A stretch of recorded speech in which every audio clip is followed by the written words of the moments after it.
عزیز دوستای گرامی حالا باشد من در شهر فیلادلفیا هستم اما آشخانه که واقعا آشخانه یک آش پلوی تاجیکی با اصولی هر نمود اینا گوشت است اینا ببینید اینا آش همین آش تموم میشه نه پورا این روغن چی است روغن زغیر تو نداره نه یا مهمونی دیگه اومد اکای عبدالله اشورف از خودی دوشنبه عزیز خیلی برادر حالا خوب است زینوس برادرای عزیز دوستای گرامی حالا باشد من در شهر فیلادلفیا هستم اما آشخانه که واقعا آشخانه یک آش پلوی تاجیکی با اصولی هر نمود تاجیکی سمرقندی و افغانی تاجیکی همش بدونه که چه خونه ریگستان همه بدونه که در کجا است ریگستان در خودی سمرقندی باستانی سمرقندی تاریخی فرهنگی واقعا بای تاجیکی دارد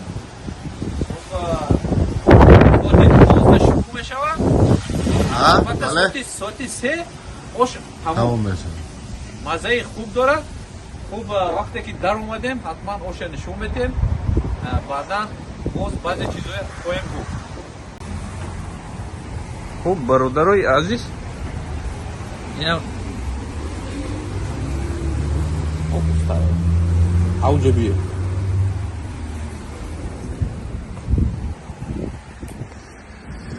خب اینا آشخانه گفتیم خیلی وزمید داریم درنش ساعت 12 باید که شده شود دوزی ما کنی آوینا بینیم همون کس است اینا همون اکی شرف صاحبی همین آشخانه است سلام علیکم اکی شرف شما چه خیلی مغزه سلامت خوب است اینا برادری ما صاحبی آشخانه است یکی از آشپزهای بهترین فیلادلفیا حساب می شود خوب اکی شرف یک 5 دقیقه میکشیم تیار میشه نه بعد 5 دقیقه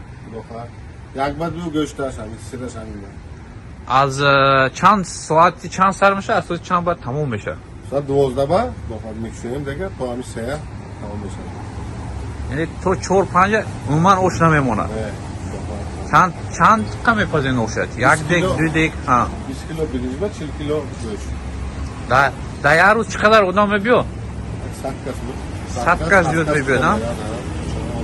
هر روز کار میکنه اینا مشتریاش علاقه اومده شدن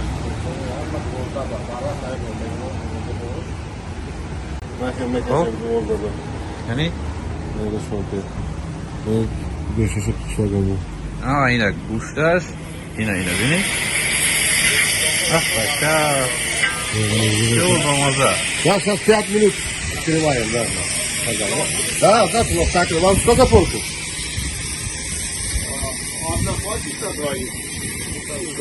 два порции на пальму хороший салат надо сколько плохо 12 это 5 اینا اکشرو بغیر از توجیکو با دیگه هم میبیان грузино قرغیزو گروزین قرغیز یعنی عموما نفرهایی که آسیایی میونه امریکایی هم میبیاد یعنی یک کم هندوستان میبیاد یعنی ولی ما عادت نکنوندیم همین چیزا هندوستان میبیاد این سردگی چه تو یک بار دو گوشت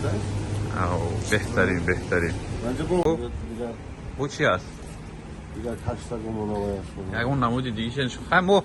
کمتر برای آش پختن دیر کردیم با اون خاطر من از اینجا نشون داده شدم باید از درون نشون بدم که واقعا چی میپزن آشه از زمین صبح از دست خودی اکی شرف تلفنشون گرفتاری هستن دیده شده نشون میشه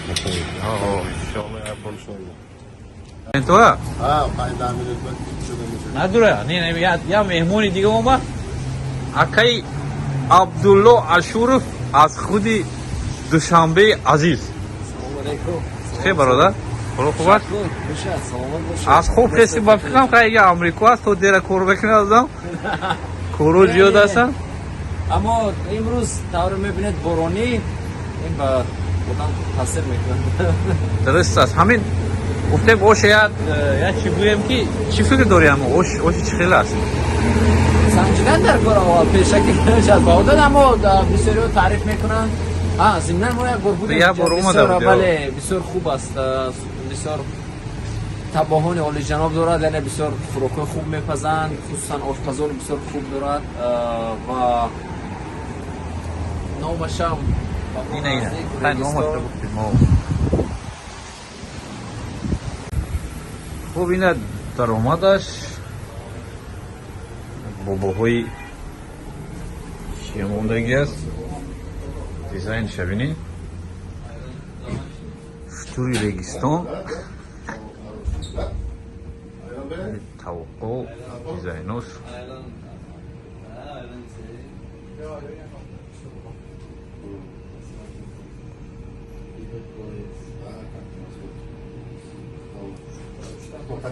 اینه یکتا مردم آماده شد ساعت 12 شد اینه پرده هاشون پرده های اصولی توجیکی دارو ندارم توجیکی میگو هر کجای مردمی توجیک رفت رسم رسومش هم با خود میبره اینه حتی این چیوش هم اطلس است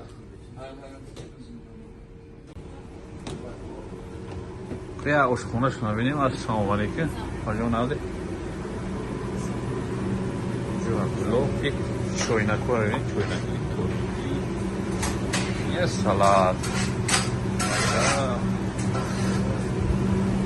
همش اصولی توجیکی اینه اوش همین اوش تموم میشه نه پورا این روغنی چی هست؟ روغنی زغیر؟ اینه روغنی زغیری سمرقند سبزی زرد سور خرالش همش برای چی هست؟ عبدالله همونه گیر کنی برین شبینیم برین همونه گیر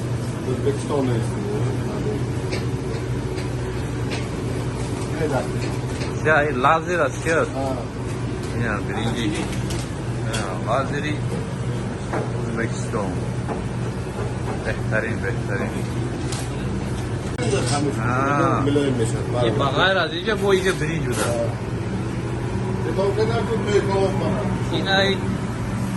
و گفتی خیلی سمرقنده توی کباب دمو چی میشه؟ دمو آب جوشون ده؟ کباب جوشون فقط گوشت بکنیم کنی گری؟ منوی درستیم که بغیر از اون باید توی کباب هم میشه است نه توی کباب دیگه است همش صفایی ده بیشتر مرکای توی دارم در مرکوی توی اینه تو شیوشون رو ببینیم اینه برو توی توجیکی نه باشه بسیار هم خوب تشکیل کرده گرسن اینه نونم نونای توجیکی خودشون میپزن تندور هستم بیاد سلاتو چی هست؟ بیده چی تیار میکنه این چکه ها؟ چکه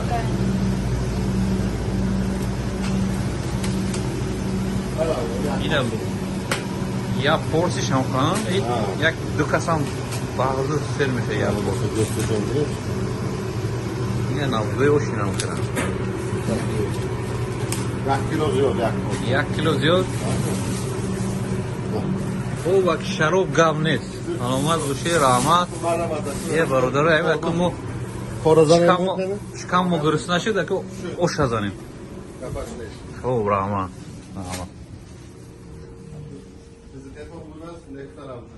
گاو نه رحمت یک شراب چند پرس هست؟ این 2 پرس نه؟ این 2 پرس هست؟ نچوی کبود این هم خیلی برای 2 نفر 2 پرس موشک هست بیم موشک باییم اکو کارتا قبول میکنه ده؟ کارتا رحمت خوب برادر رو اصلا ما گفتی کردم که یا بینیم چی گپ است.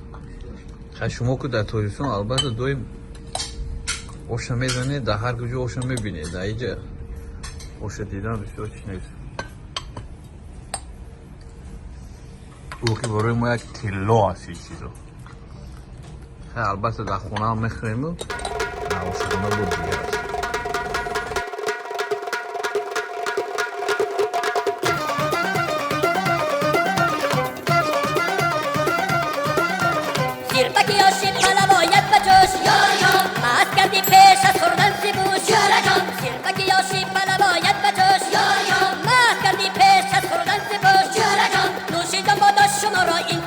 مرحبا یارم بابا دوست دوست دوشی جان با داشت شما را این پلا مرحبا یارم بابا دوست دوست